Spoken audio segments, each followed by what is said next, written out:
Module 04 4.1 registration act 1908। इस act में documents का रजिस्ट्रेशन डिस्कस किया है। 4.2 Maharashtra stamp act 1958। Maharashtra stamp act ensure करता है हर ट्रांजैक्शन पर सही स्टैम्प ड्यूटी लगे, वरना डॉक्यूमेंट कोर्ट में एडमिसिबल नहीं होता। Section 17 subsection 1 compulsory registration, sale deed, gift deed, mortgage deed, lease above 1 year, adoption deed, court decrees creating property rights, etc. Section 17 subsection 2 जो डॉक्यूमेंट्स रजिस्टर करना जरूरी नहीं, government grant, partition by revenue officer, lease below 1 year, mortgage payment receipts, certificate of sale by court और revenue officer, documents incapable of valuation, 11 month lease, foreign award, etc. Section 23 time limit, document को register करना है 4 महीने के अंदर from execution, court decree 4 महीने from final order, अगर abroad execute हुआ तो इंडिया आने के 4 महीने के अंदर। सेक्शन 25 डिले, अगर अनअवॉइडेबल डिले हुआ तो रजिस्ट्रार दे सकता है एक्स्ट्रा 4 मंथ्स पर फाइन लगता है up to 10 times fee. Section 47 effect, registered document valid होता है एग्जीक्यूशन डेट से, नॉट फ्रॉम रजिस्ट्रेशन डेट, मतलब बैक डेटेड इफेक्ट मिलता है। सेक्शन 49 नॉन रजिस्ट्रेशन, अगर रजिस्टर नहीं किया तो प्रॉपर्टी राइट्स ट्रांसफर नहीं होते, कोर्ट में एडमिसिबल नहीं होता, सिर्फ लिमिटेड पर्पस के लिए यूज हो सकता है जैसे specific performance suit. 4.2 Maharashtra stamp act 1958, ये लॉ स्टैम्प ड्यूटी को गवर्न करता है, मतलब हर इंस्ट्रूमेंट पर ड्यूटी लगती है। Section 2 definitions, banker, bond, conveyance, sale, gift, transfer, duly stamped, lease, power of attorney, settlement सब डिफाइन किया गया है। Section 3 to 9 liability to duty, chargeable instruments is equal to agreements, conveyance, lease, mortgage etcetera, multiple instruments in one transaction, principal instrument पे full duty, बाकी nominal, multiple matters तो सब पर aggregate duty, अगर डाउट हो तो हायर ड्यूटी अप्लाई होती है।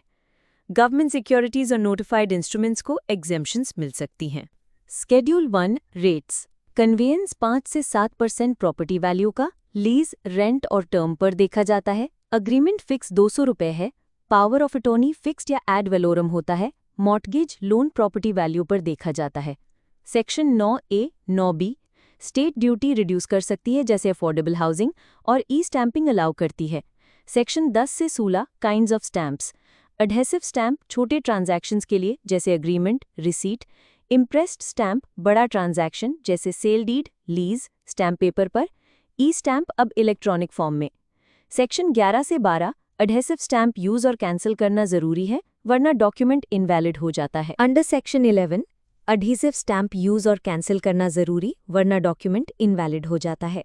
Under section 13 impressed stamps, high value instruments जैसे सेल डीड, मॉर्टगेज या लीज स्टैम्प पेपर पर एग्जीक्यूट होने चाहिए, नॉर्मली प्रिंसिपल शीट पर स्टैम्प होता है। अंडर सेक्शन 14 ओनली 1 इंस्ट्रूमेंट पर स्टैम्प, एक ही स्टैम्प पेपर पर मल्टीपल डॉक्यूमेंट्स एग्जीक्यूट नहीं कर सकते, हर इंस्ट्रूमेंट के लिए अलग स्टैम्प जरूरी है। Under section 15 non compliance equals to unstamped, अगर गलत स्टैम्प वैल्यू यूज की या एक ही पेपर पर मल्टीपल डॉक्यूमेंट्स लिखे तो document inadmissible until duty plus penalty pay हो। अंडर सेक्शन 16 डिनोटिंग ड्यूटी, अगर सप्लीमेंट्री डॉक्यूमेंट है तो उसमें लिखना होगा कि ओरिजिनल डॉक्यूमेंट पे ड्यूटी ऑलरेडी पे की गई है। Section 17 time of stamping, Maharashtra stamp duty execution के टाइम या उससे पहले पे करना कंपलसरी है। एग्जाम्पल, मुंबई में सेल डीड 5 से 7% ड्यूटी वाया ई स्टैम्प होती है before signing. Under section 18 outside Maharashtra, बाहर एग्जीक्यूट हुआ इंस्ट्रूमेंट महाराष्ट्र में यूज करने के लिए 3 महीने के अंदर स्टैम्प करना होगा। Under section 19 bills and promissory notes, अगर बाहर एग्जीक्यूट हुआ तो भी महाराष्ट्र में 3 महीने के अंदर स्टैम्प करना जरूरी है। Summary of section 17 to 19 time of stamping, in Maharashtra stamp लगाना है एग्जीक्यूशन के टाइम पे, outside Maharashtra within 3 months of receipt, bills of exchange या प्रॉमिसरी नोट्स भी 3 महीने के अंदर स्टैम्प करना जरूरी है। Section 30 duty by whom payable, sale deed या कन्वेयंस, बायर, लीज, लेसी यानी कि tenant, mortgage, mortgagor, borrower, exchange, both parties equally. Gift, Downey, जो गिफ्ट रिसीव करेगा। Settlement, settler. Power of attorney, principal. Bills और promissory note, drawer और maker. Parties आपस में duty का बर्डन शिफ्ट कर सकते हैं। अगर लायबल पर्सन ड्यूटी नहीं देता तो डॉक्यूमेंट इनएडमिसिबल इन कोर्ट हो जाता है, प्लस पेनल्टी लगती है 2% पर मंथ। आज के टाइम में ड्यूटी मोस्टली ई स्टैंपिंग के थ्रू पे होती है, fast and transparent. Summary table. Section 31 adjudication by collector. Collector duty assess करेगा, फीस लगती है। Example 1 crore rupees sale deed is equal to 5 lakh rupees duty. Section 32 collector's certificate. Duty certify करता है, अगर deficit है तो पेनल्टी भी ऐड करता है। Section 32A property valuation. Duty हमेशा मार्केट वैल्यू पे कैलकुलेट होती है, ना कि स्टेटेड वैल्यू पे। Section 32B appeal to CCRA।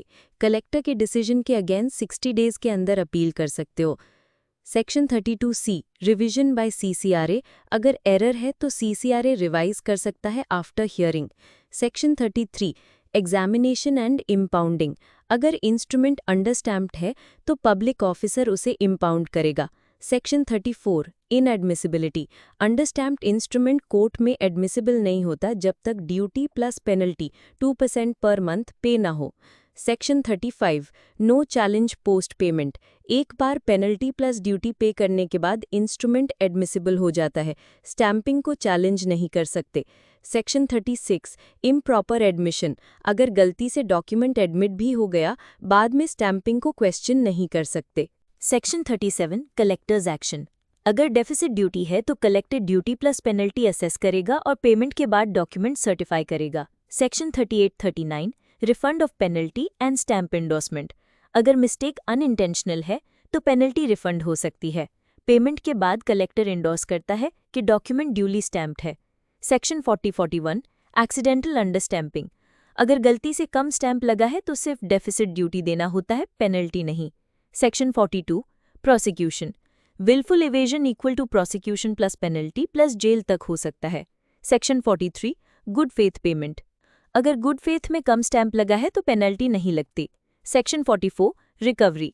जो ड्यूटी या पेनल्टी बची है वो लैंड रेवेन्यू अरियर्स के तरह रिकवर की जाती है।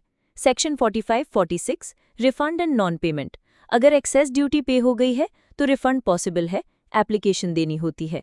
अगर ड्यूटी नहीं दी तो डॉक्यूमेंट इम्पाउंड होगा और रिकवरी अरियर्स के फॉर्म में की जाएगी। सेक्शन 47 से 52 allowances for stamps. Section 47 spoiled stamps torn या डिफेस्ड हुआ है तो रिफंड मिलेगा within 6 months 10% cut. Section 48 misused stamps. गलत इंस्ट्रूमेंट पे यूज हुआ तो रिफंड पॉसिबल है, 10% cut. Section 49 unused stamps refund या exchange within 6 months. Section 50 wrong denomination exchange allowed है, no cut. Section 51 cancelled instruments. Cancelled deed का stamp refund होता है, 10% cut. Section 52 cancelling refunded stamps. Collector cancel करता है ताकि दोबारा यूज ना हो। Section 53-58 reference revision appeal. Section 53 collector's reference. अगर डाउट है तो हाई कोर्ट को रेफर कर सकता है। Section 53A revision by CCRA। Collector का ऑर्डर रिवाइज कर सकता है।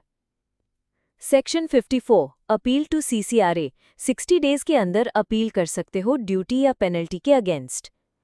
Section 55 statement of case. CCRA complex matter high court को भेज सकता है। Section 56 high court power. Final decision on duty, penalty या वैल्यूएशन। Section 57 procedure. रेफरेंस का proper process, docs plus hearing. Section 58 costs. Appeal या रेफरेंस की cost applicant को bear करनी होती है या कोर्ट डिसाइड करेगा। Thank you for watching. Check the description below for the notes PDF. Share with your classmates and friends. Best of luck with your studies.